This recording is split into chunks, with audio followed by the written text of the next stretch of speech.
నమస్కారం కృష్ణారావు గారు. ఐవీఆర్ టాక్స్కి పునఃస్వాగతం.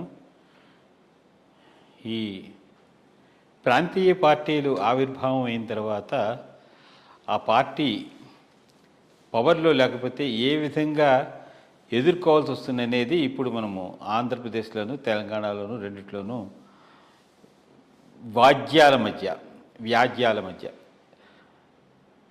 ఏ విధంగా ఫేస్ చేయాల్సి వస్తుందని చూస్తాం. ఇది లేటెస్ట్గా కాళేశ్వరం అనేది పెద్ద తిమింగలం అని అనుకున్నారు అందరూ ప్రాజెక్టు.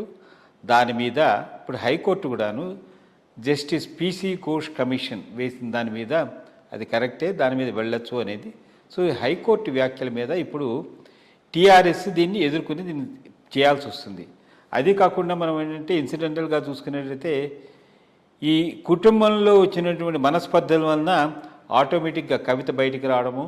అఫ్కోర్స్ టీఆర్ఎస్ అంటే మన ఎపిసోడ్స్లో మాట్లాడుకున్నాము. ఈరోజు తెలంగాణలో రాష్ట్ర సేన అంటే ఇప్పుడు తెలంగాణ రక్షణ సేన కింద మార్చేది ఇస్తుంటే అది నాకేమో అని చెప్పి ఆవిడనుకోవడము. బట్ అంతర్గతంగానే విభేదాలు ఉండడం వలన ఈ కరప్షన్ అంటే ఈ దీని అవినీతి జరిగిందనేది ప్రస్ఫుటంగా కనబడుతోంది. సో మరి హైకోర్టు వ్యాఖ్యల మీద మీరు ఈ కాళేశ్వరం ప్రాజెక్టు దాని మీద ఏ విధంగా స్పందిస్తారు? ఇప్పుడు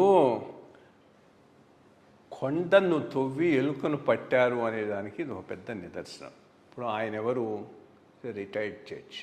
అది మామూలు డిస్ట్రిక్ట్ జడ్జి కాదు, హైకోర్టు జడ్జి గాను ఏదో రిటైర్ అయినాడు. ఆయనను కమిషన్ వేశారు. ఆ కమిషను ప్రొసీజర్ ఫాలో కాలేదు అంటే ఆయన అంతకన్నా సిగ్గుచేటు ఇంకోటి ఉందా? ఇప్పుడు కమిషన్ వేసిన దాన్ని హైకోర్టు తప్పుపట్టలేదు. కమిషన్ ఫైండింగ్స్లో ఏమన్నారు? ప్రాసెస్ ఫాలో కాలేదు సరిగ్గా అన్నారు.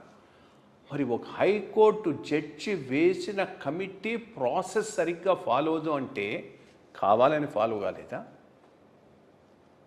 దీనికి ఇంకా ఏదైనా మతలబ్ ఉందా? లేకపోతే I can't see any other reason. Natural justice principle అనేది తెలియకుండా జడ్జి గారు ఉన్నారని నేను అనుకోను. Retired judge.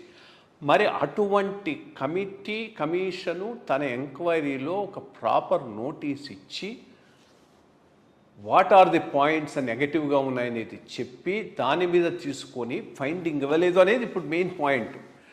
హైకోర్టు ఏమంటుంది? కమిషన్ వేసే అధికారం తెలంగాణ గవర్నమెంట్కి ఉంది.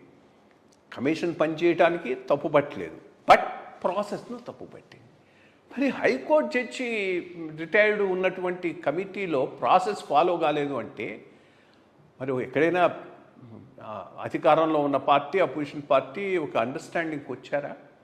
కాబట్టి ప్రాసెస్ ఫాలో కాలేదా అంటే ఆ commission it self was compromised. Looks like that. అంత మించి మనం ఏం అంటే ఇది మామూలు ఇష్యూ కాదు.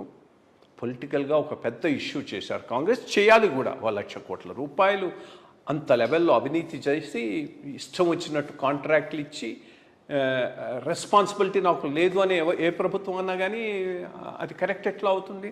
మరి దానిని ఎంక్వైరీ చేసినటువంటిది ప్రాసెస్ ఫాలో కాలేదని ఇప్పుడు ఏమంటారు? మళ్ళా దానికి రెఫర్ చేయాలన్నా, సుప్రీంకోర్టుకు పోవాలన్నా అనే దాని మీద డిస్కస్ చేస్తున్నాం అంటున్నారు ఈ గవర్నమెంట్. నాకైతే అర్థం కావట్లేదు. ఇది పెక్యూలియర్ సిచ్యుయేషన్. ఒక రిటైర్డ్ హైకోర్టు జడ్జి కమిటీగా ఉన్న రిపోర్టును హైకోర్టులో ప్రొసెస్ ఫాలో కావటం లేదని తప్పు పడితే మరి ఇంకా ఆయనకి ఏం విలువ ఉంటుంది? ఏం పని చేసినట్టు ఆయన? I don't know. కాస్త పెక్యూలియర్గా అయితే ఉన్నది. తప్పకుండా కాళేశ్వరాన్ని ఒక కంక్లూషన్ ఇవ్వాల్సిన అవసరం ప్రభుత్వం మీద ఉంది. ఎందుకంటే ఒకటే అది అంత పెద్ద స్కాండల్, అది దాంట్లో ఏమీ డౌట్ లేదు. వీళ్ళు దాన్ని ఒక మేజర్ ఫోకస్ కూడా చేశారు కాంగ్రెస్ గవర్నమెంట్. చేసిన తర్వాత దాన్ని లాజికల్ కంక్లూషన్కి తీసుకుపోవాలి, కానీ దాంట్లో కాంప్రమైజ్ కావటానికి చూసే అవకాశం ఉండకూడదు. చూస్తే అవకాశం ఉన్నా జరిగిన ప్రజలు మాత్రం క్షమించారు. నమస్కారం.